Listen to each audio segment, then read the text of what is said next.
অসমৰ বেছিভাগ শিল্পীয়ে কেতিয়াও বিহু মঞ্চত হিন্দী গীত পৰিৱেশন নকৰে। সেই পৰম্পৰাটো বহু বছৰ আগতে নাইকিয়া হৈছে।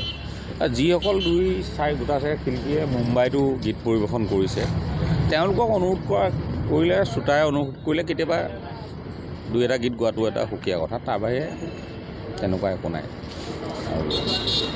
আৰু বিহুৰ আহ্বানটো ঠিক মানে কি, যদি বিহু মঞ্চতে যদি আৰু ঢেৰ হিন্দী গান গাই থাকে, বিহু মঞ্চৰ নাম নিদিয়ে ভাল, আৰু এইটো বেলেগ অনুষ্ঠানৰ নাম দিয়া ভাল হ'ব। সেইকাৰণে গতিকে মই এইটোত বিৰোধ কৰিবলগীয়া একো নাই, আৰু নিজে কেতিয়াও নাগাওঁ। মই এইবোৰ কথা একেবাৰে গুৰুত্ব নিদিওঁ। গুৰুত্ব সেইকাৰণে নিদিওঁ কাৰণ কেলৈ আমি গান কাৰ কাৰণে গাওঁ? মানুহৰ কাৰণে গাওঁ। যদি আমাৰ গান গোৱাটো লৈ কিবা অসুবিধা হৈছে বা আমাক যদি কোনোবাই আঙুলি টুৱায়, মানুহে তাৰ প্ৰত্যুত্তৰ দিব লাগিব ন। মইনো নিজে কিয় প্ৰত্যুত্তৰ দিব লাগে? হাতী গৈ থাকিব লাগে, এই কুকুৰ কিবাবোৰে ভুকিব, আৰু সেইটোক লৈ হাতীয়ে ঘূৰি নাচায়। মই একেবাৰে গুৰুত্ব দিয়া নাই সেইটো কথা। আৰু এই টকা পইচাৰ কথাও কৈছে, কিন্তু এটা কথা বহু মানুহে বুজি নাপায় চাগে। মই এটা একদম সৰু উদাহৰণ দি দিছোঁ দেই।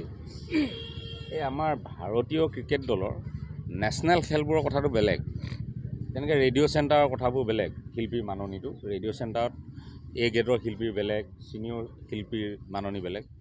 কিন্তু এতিয়া IPL খেলত চাবচোন, ধোনী, MS ধোনী বা বিৰাট কোহলিতকৈ ঋষভ পন্তে পইচা বেছিকৈ পাইছে, নিলাম বেছিকৈ হৈছে, হয়নে? গতিকে এইখন এখন পেচাদাৰী ক্ষেত্ৰ। ইয়াত কাৰ কেতিয়া মানে গ্ৰহণযোগ্যতাটো বাঢ়ি যায়, দৰ্শকে কাক চাব বিচাৰে, কাৰ আমন্ত্ৰণ বাঢ়ে, এইটো সম্পূৰ্ণ নিৰ্ভৰ কৰে তেওঁলোকৰ গীত আৰু পৰিৱেশন শৈলী কেনেকুৱা। যেনেকৈ ক্ৰিকেটত ফৰ্মৰ ওপৰত নিৰ্ভৰ কৰে বুলি কয় ন, যাৰ ফৰ্ম ভাল হৈ থাকে তাকে IPLত বেছি মানে নিলামত হেৰি হয়। গতিকে এইটো তেনেকুৱা ধৰণৰ এটা কথা। গতিকে এইটো কথাক লৈ কোনো হেৰি কৰিব নালাগে, কাৰণ পেশাদাৰী শিল্পীৰ এটা নিজস্ব পাৰিশ্ৰমিক নিৰ্ধাৰণ কৰে, আৰু সেইটোত কোনোবাই ভাল পালে নিব, কোনোবাই বেয়া পালে নিনিব, আৰু তাতলৈ কোনো জবৰদস্তি কৰিবলগীয়া নাথাকে।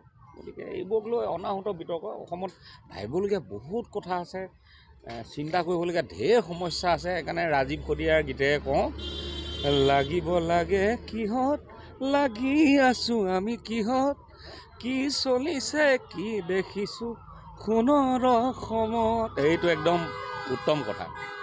লাগিব লাগে কিহত আৰু লাগি আছোঁ কিহত। একেবাৰে অদৰকাৰী কথাবোৰ লাগি থাকিব নালাগে, সময় নষ্ট কৰিব নালাগে। নিজৰ নিজৰ কাম আছে, সকলোৱে কৰিব লাগে। বলিউড, হলিউড কত কি গায়ক গায়িকা আহিলে, সকলোৱে সকলো ধৰণে আদৰি লয়। লতা মংগেশকাৰে কিমান অসমীয়া গীত গাইছিলে, উষা মংগেশকাৰে কিমান অসমীয়া গীত গাইছে। উষা মংগেশকাৰেও অসমত প্ৰগ্ৰেম কৰি গৈছে। উষা উৎসৱে প্ৰগ্ৰেম কৰা নাছিলে, উষা উৎসৱেও প্ৰগ্ৰেম কৰি গৈছে, বিহু সময়তে প্ৰগ্ৰেম কৰি গৈছে।